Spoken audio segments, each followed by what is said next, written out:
In the 10,000 years that I lay chained on this mountain in the Caucasus, when you would wake me each day with your beak upon my belly, tear my gut and feast upon my liver, I came to love you, bird. It seems to me that you have always understood our love better than I could, for I every moment loathed you, despised you, plotted against you, but came to know your touch, to tell your mood by the feel of your spittle in my veins, and even to be jealous, though I could not then confess it, of the carrion I would sometimes smell on your breath. For I saw sunlight catch on a tear falling from your eye the day Heracles freed me. It haunted me, and does so still. O eater of my liver, come away with me, the love who has returned to you. Follow me out into the corridors of light and pain and love that are the world, and live with me. That was Prometheus's Declaration of Love for the Vulture by Alan Rogers. I'm reading it from Darker Masks, a horror anthology collection. Edited by J.N. Williamson. Got this for a little less than $4 at a bookstore at Powell's. This is okay. This collection. I like that poem. I'm going to read some scary stories. At least 2. Including, well, maybe 3, including the poem. I love Halloween, I love horror, I love October, and I'm going to read scary stories and post them, hopefully do them live in the future, as much as possible during October. And yeah, that is the start of what is going to be this channel, so I hope that is exciting to you. It's exciting to me. I'm excited. I'm excited for all of us. Okay. So, next is, and this is, I haven't rehearsed this. I rehearsed the poem a tiny bit because I had to update OBS, but I am sorry if I trample all over this next story, which is The Renegade by Shirley Jackson. And I'm sorry if I kicked the camera several times. It was 8:20 in the morning.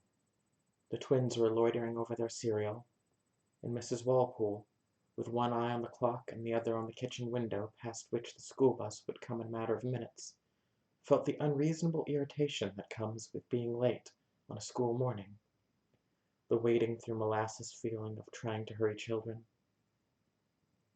"You'll have to walk," she said ominously, for perhaps the 3rd time. "The bus won't wait." "I'm hurrying," Judy said. She regarded her full glass of milk smugly. "I'm closer to through than Jack." Jack pushed his glass across the table, and they measured meticulously, precisely. "No," he said. "Look how much more you have than me." "It doesn't matter," Mrs. Walpole said. "It doesn't matter. Jack, eat your cereal." "She didn't have any more than me to start with," said Jack. "Did she have any more than me, Mom?" The alarm clock had not gone off at 7 as it should. Mrs. Walpole heard the sound of the shower upstairs and calculated rapidly.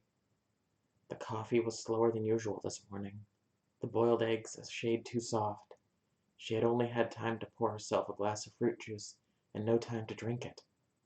Someone, Judy or Jack or Mrs. Walpole, was going to be late. "Judy," Mrs. Walpole said mechanically. "Jack." Judy's hair was not accurately braided. Jack would get off without his handkerchief. Mrs. Walpole would certainly be irritable. The yellow and red bulk of the school bus filled the road outside the kitchen window, and Judy and Jack streaked for the door, cereal uneaten, books most likely forgotten. Mrs. Walpole followed them to the kitchen door, calling, "Jack, your milk money. Come straight home at noon." She watched them climb into the school bus, and then went briskly to work, clearing their dishes, from the table and setting a place for Mr. Walpole. She would have to have breakfast herself later, in the breathing spell that came after 9 o'clock. That meant her wash would be late getting on the line, and if it rained that afternoon, as it certainly might, nothing would be dry. Mrs. Walpole made an effort and said, "Good morning, dear," as her husband came into the kitchen. He said, "Morning," without glancing up, and Mrs. Walpole, her mind full of unfinished sentences that began, "Don't you think other people have any feelings or—" started patiently to set his breakfast before him. The soft-boiled eggs in their dish, the toast, the coffee.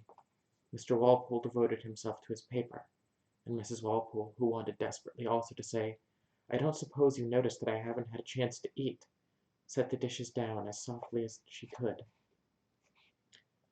Everything was going smoothly, although half an hour late, when the telephone rang. The Walpoles were on a party line, and Mrs. Walpole usually let the phone ring her number twice before concluding that it was really their number. This morning, before 9 o'clock, with Mr. Walpole not half through his breakfast, it was an unbearable intrusion, and Mrs. Walpole went reluctantly to answer it. "Hello?" she said forbiddingly. "Mrs. Walpole," the voice said, and Mr. Walpole said, "Yes?"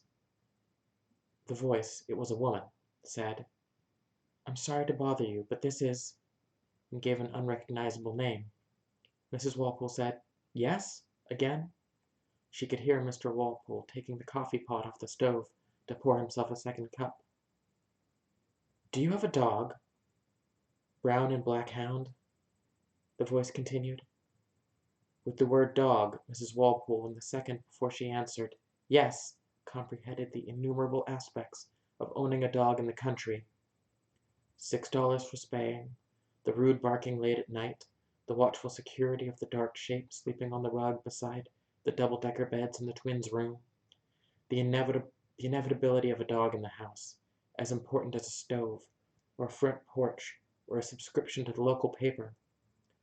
More and above any of these things, the dog herself, known among the neighbors as Lady Walpole, on exact par with Jack Walpole or Judy Walpole, quiet, competent, exceedingly tolerant, and found in none of them a reason for such an early morning call from a voice which she realized now was as irritable as her own.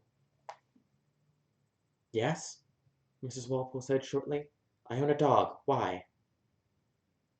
"Big brown and black hound?" Lady's pretty markings, her odd face. "Yes," Mrs. Walpole said, her voice a little more impatient. "Yes, that certainly is my dog. Why?" "He's been killing my chickens." The voice sounded satisfied now. Mrs. Walpole had been cornered. For several seconds Mrs. Walpole was quiet, so that the voice said, "Hello?" "That's perfectly ridiculous," Mrs. Walpole said. "This morning," the voice said with relish, "your dog was chasing our chickens. We heard the chickens at about 8 o'clock, and my husband went out to see what was the matter and found 2 chickens dead, and he saw a big brown and black hound down with the chickens, and he took a stick and chased the dog away, and then he found 2 more dead ones. He says," the voice went on flatly, "that it's lucky he didn't think to have his shotgun out with him, because you wouldn't have a dog anymore." "Most awful mess you ever saw," the voice said. "Blood and feathers everywhere." "What makes you think it's my dog?" Mrs. Walpole said weakly. "Joe White, he's a neighbor of yours, was passing at the time, and saw my husband chasing the dog. Said it was your dog." Old man White lived in the next house but one to the Walpoles. Mrs. Walpole had always made a point of being courteous to him, inquired amiably about his health when she saw him on the porch as she passed, had regarded respectfully the pictures of his grandchildren in Albany. "I see," Mrs. Walpole said, suddenly shifting her ground. "Well, if you're absolutely sure. I just can't believe it of Lady. She's so gentle." The other voice softened in response to Mrs. Walpole's concern. "It is a shame," the other woman said. but I can't tell you how sorry I am that it happened. But, her voice trailed off significantly. Of course we'll take care of the damage, Mrs. Walpole said quickly. No, no, the woman said, almost apologetically. Don't even think about it. But of course, Mrs. Walpole began, bewildered. The dog, the voice said. You'll have to do something about the dog.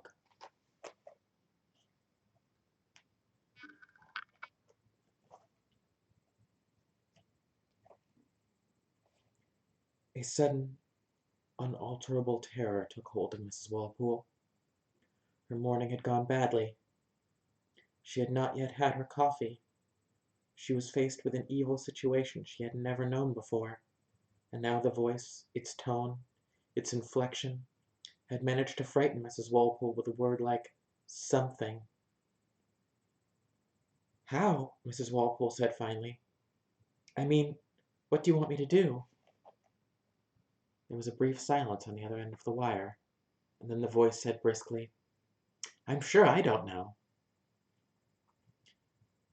I've always heard that there's no way to stop a chicken-killing dog. As I say, there was no damage to speak of. As a matter of fact, the chickens the dog killed are plucked and in the oven right now. Mrs. Walpole's throat tightened, and she closed her eyes for a minute, but the voice went on inflexibly. We wouldn't ask you to do anything except take care of the dog. Naturally, you understand that we can't have a dog killing our chickens. Realizing that she was expected to answer, Mrs. Walpole said, Certainly. So, the voice said. Mrs. Walpole saw over the top of the phone that Mr. Walpole was passing her on his way to the door. He waved briefly to her, and she nodded at him. He was late. She had intended to ask him to stop at the library in the city. Now she would have to call him later. Mrs. Walpole said sharply into the phone, First of all, of course I'll have to make sure it's my dog. If it is my dog, I can promise you you'll have no more trouble. It's your dog, all right, the voice had assumed the country flatness. If Mrs. Walpole wanted to fight, the voice implied, she had picked just the right people.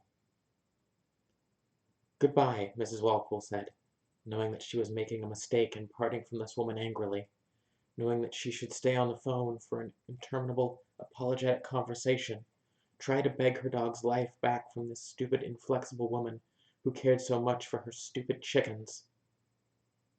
Mrs. Walpole Mrs. Walpole put the phone down and went out into the kitchen. She poured herself a cup of coffee and made herself some toast. I am not going to let this bother me till after I have had my coffee, Miss Walpole told herself firmly. She put extra butter on her toast and tried to relax, moving her back against the chair, letting her shoulders sag. Feeling like this at 9:30 in the morning, she thought, it's a feeling that belongs with 11 o'clock at night. The bright sun outside was not as cheerful as it might be. Mrs. Walpole decided suddenly to put her wash off until tomorrow. They had not lived in the country town long enough for Mrs. Walpole to feel the disgrace of washing on Tuesday as mortal. They were still city folk, and would probably always be city folk.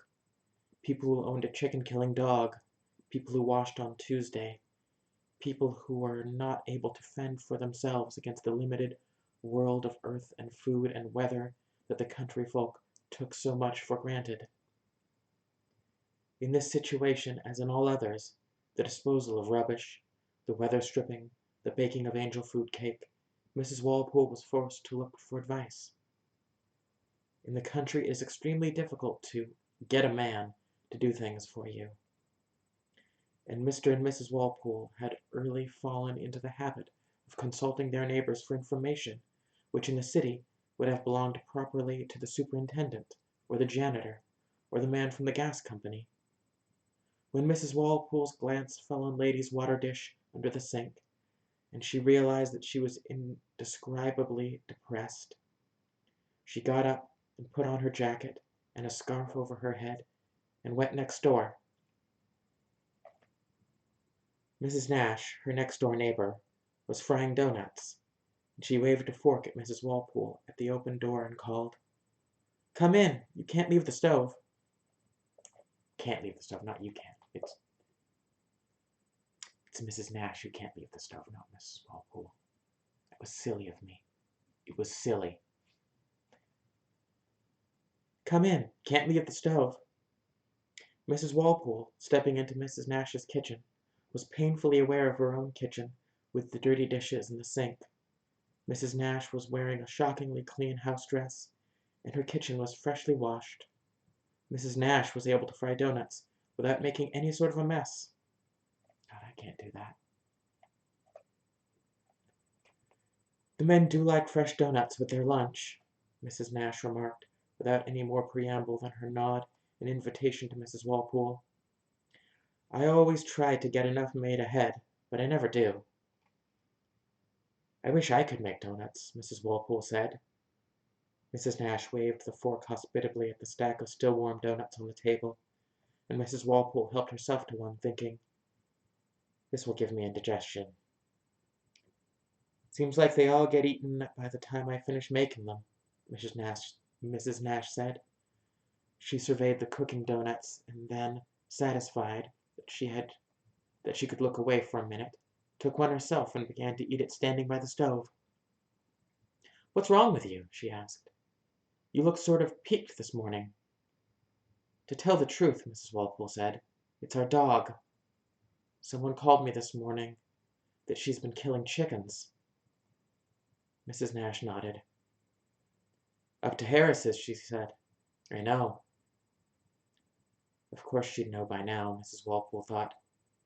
"You know," Mrs. Nash said, turning again to the doughnuts, "they do say there's nothing to do with a dog kills chickens. My brother had a dog once killed sheep, and I don't know what they didn't do to break that dog, but of course nothing would do it.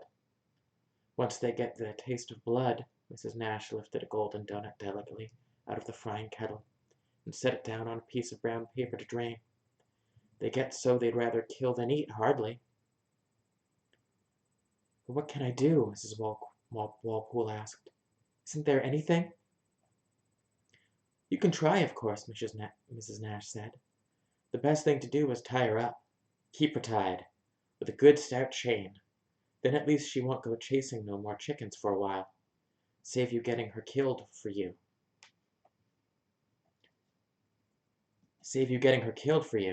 Mrs. Walpole got up reluctantly and began to put her scarf on again. I guess I'd better get a chain down at the store," she said. "You going down street?" "I want to do my shopping before the kids come home for lunch." "Don't buy any store doughnuts," Mrs. Nash said. "I'll run up later with a dishful for you. You get a good stout chain for that dog."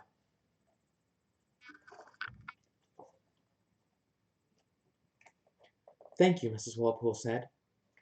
The bright sunlight across Mrs. Nash's kitchen doorway, the solid table bearing its plates of doughnuts, the pleasant smell of frying, were all symbols somehow of Mrs. Nash's safety, her confidence in a way of life, and a security that had no traffic with chicken killing, no city fears. An assurance and cleanliness so great that she was willing to bestow its overflow on the Walpoles, bring them doughnuts, and overlook Mrs. Walpole's dirty kitchen. "Thank you," Mrs. Walpole said again, inadequately. "You tell Tom Kittredge I'll be down for a pork roast later this morning," Mrs. Nash said. "Tell him to save it for me." "I shall," said Mrs. Walpole, hesitated in the doorway, and Miss Nash waved the fork at her. "See you later," Mrs. Nash said. Old Man White was sitting on his front porch in the sun. When he saw Mrs. Walpole, he grinned broadly and shouted to her, "Guess you're not going to have any more dog." I've got to be nice to him, Mrs. Walpole thought. He's not a traitor or a bad man by country standards. Anyone would tell on a dog killing chicken. But he doesn't have to be so pleased about it, she thought, and tried to make her voice pleasant when she said, "Good morning, Mr. White." "Gonna have a shot?" Mr. White said. "Your man got a gun?" "I'm so worried about it," Mrs. Walpole said, She stood on the walk below the front porch and tried not to let her hatred show in her face as she looked up at Mr. White. "It's too bad about a dog like that," Mr. White said. "At least he doesn't blame me," Mrs. Walpole thought. "Is there anything I can do?" she said. Mr. White thought. "Believe you might be able to cure a chicken killer," he said. "You get a dead chicken, and you tie it around the dog's neck, so he can't shake it loose, see?" "Around her neck?" Mrs. Walpole asked, and Mr. White nodded, grinning toothlessly. "See, when he can't shake it loose at first, he tries to play with it. Then it starts to bother him, see? And then he tries to roll it off, and it won't come. And then he tries to bite it off, and it won't come. And then when he sees it won't come, he thinks he's never going to get rid of it. See? And he gets scared. Then you'll have him coming round with his tail between his legs, and this thing hanging around his neck, and it gets worse and worse." Mrs. Walpole put one hand on the porch railing to steady herself. "What do you do then?" she asked. "Well," Mr. White said, "the way I heard it, see, the chicken gets riper and riper, and the more the dog sees it and feels it and smells it, see, the more he gets to hate the chicken. And he can't ever get rid of it, see?" "But the dog," Mrs. Walpole said. "Lady, I mean. How long do we have to leave it around her neck?" "Well," Mr. Walpole said with enthusiasm, "I guess you better leave it on until it gets ripe enough to fall off by itself. See the head." I see," Mrs. Walpole said. "Would it work?" "Can't say," Mr. Walpole said. "Never tried it myself." His voice said that he had never had a chicken-killing dog. Mrs. Walpole left him abruptly. She could not shake the feeling that if it were not for Mr. White, Lady would not have been identified as the dog killing the chickens. She wondered briefly if Mr. White had maliciously blamed Lady because they were city folk, and then thought, no man around here would bear false witness against a dog.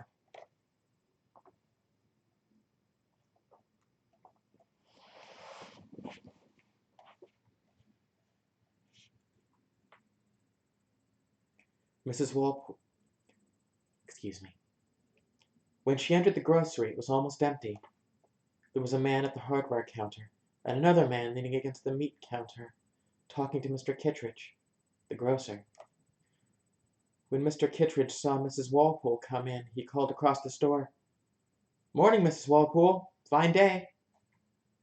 "Lovely," Mrs. Walpole said. The grocer said, "Bad luck about the dog." "I don't know what to do about it," Mrs. Walpole said.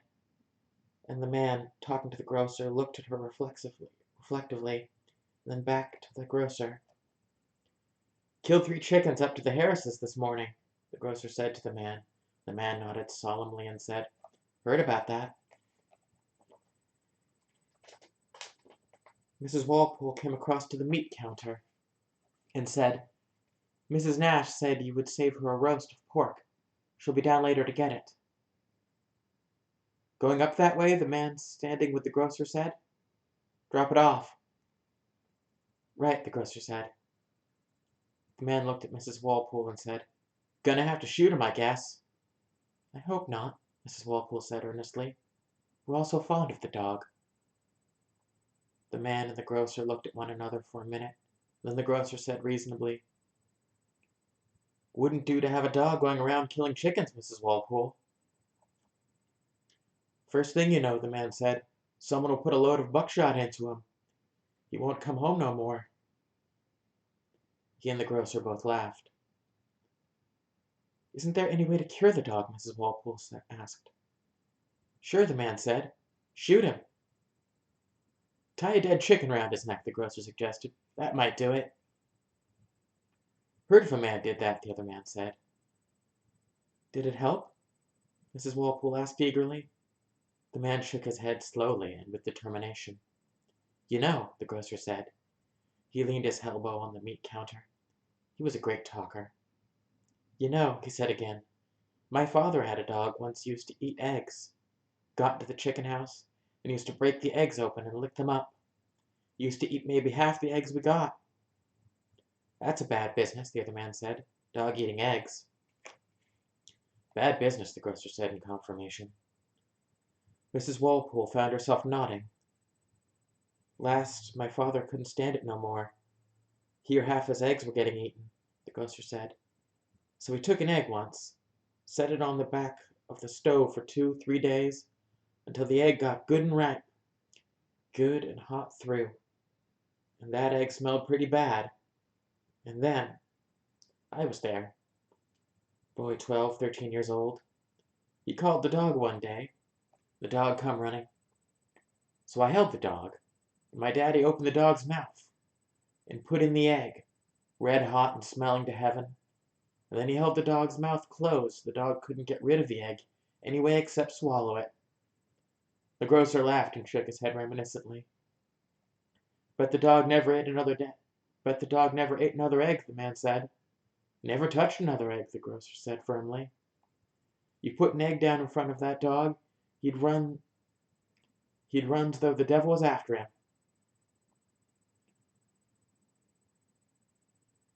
But how did he feel about you? Mrs. Walpole asked. Did he ever come near you again? The grocer and the other man both looked at her. How do you mean? The grocer said. Did he ever like you again? Well, the grocer said and thought. No, he said finally. I don't believe you could say's he ever did. Not much of a dog, though. There's one thing you ought to try, the other man said suddenly to Walpole. Mrs. Walpole. You really want to cure that dog? There's one thing you ought to try. What's that? Mrs. Walpole said. You want to take that dog, the man said, leaning forward and gesturing with one hand. Take him and put him in a pen where the mother hen's got chicks to protect. Time she's through with him, he won't never chase another chicken. The grocer began to laugh, and Mrs. Walpole looked bewildered, from the grocer to the other man, who was looking at her without a smile, his eyes wide and yellow like a cat's. What would happen? She asked uncertainly. Scratch his eyes out, the grocer said succinctly. He wouldn't ever be able to see another chicken. Mrs. Walpole realized that she felt faint. Smiling over her shoulder, in order not to seem discourteous, she moved quickly away from the meat counter and down to the other end of the store. The grocer continued talking to the man behind the meat counter, and after a minute, Mrs. Walpole went outside into the air. She decided that she would go home and lie down until early lunchtime, and do her shopping later in the day.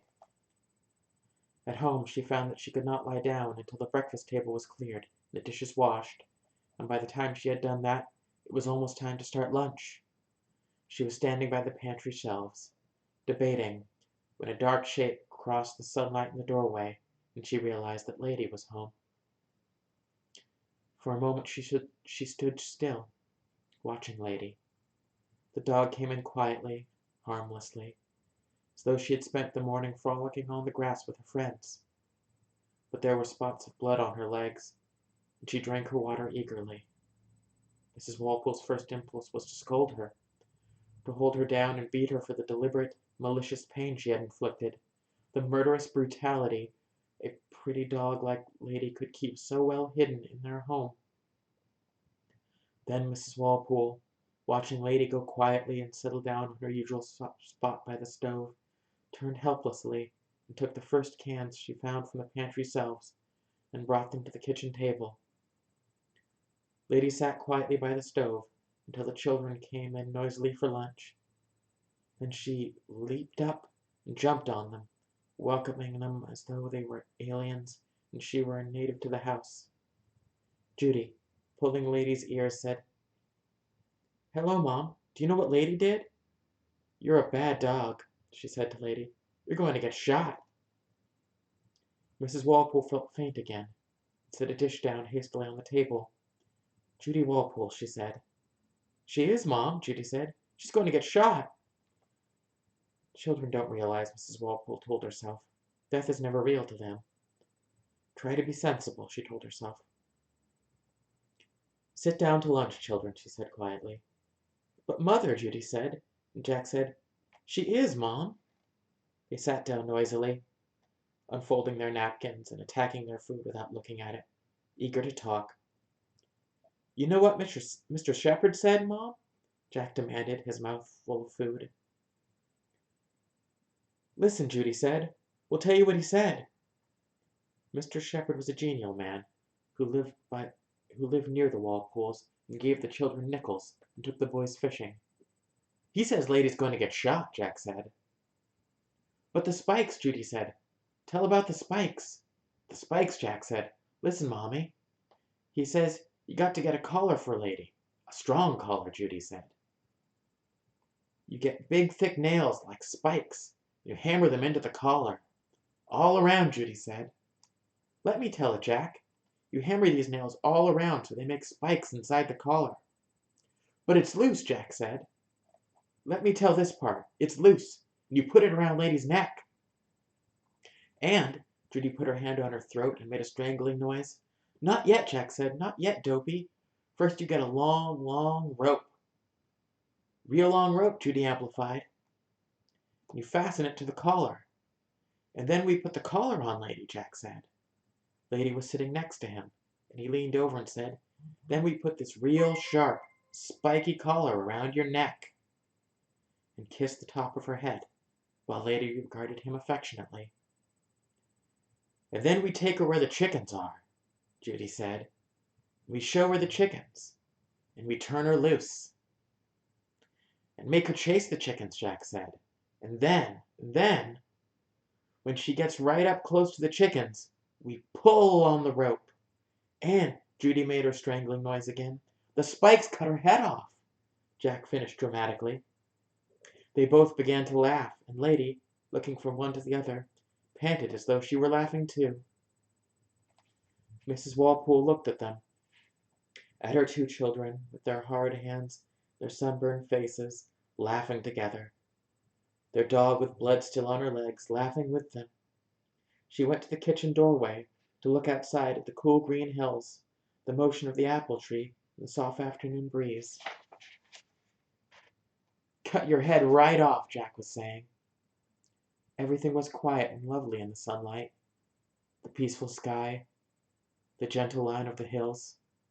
Mrs. Walpole closed her eyes, suddenly feeling the harsh hands pulling her down, the sharp points pulling on her throat.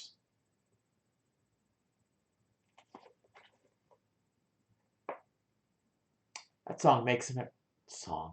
story makes an impression, doesn't it? Called it a song. But it's a story. It was foolish of me. I am a foolish, foolish person.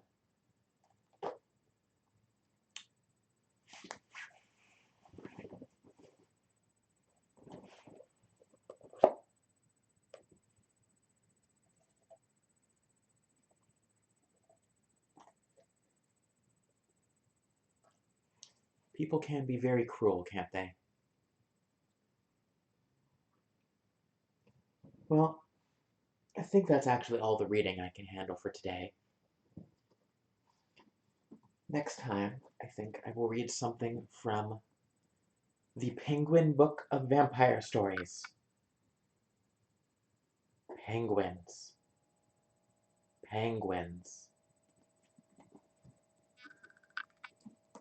And while I'm here, I would like to make a recommendation.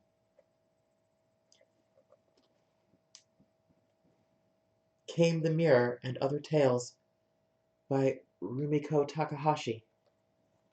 I just got this recently, and I enjoy it quite a bit. It's got a few good stories in it. Check it out sometime. I think that'll do for today. I am going to enjoy my coffee and see who just chimed on my phone. I'll see you all again soon, and we'll enjoy some more scary stories. Bye.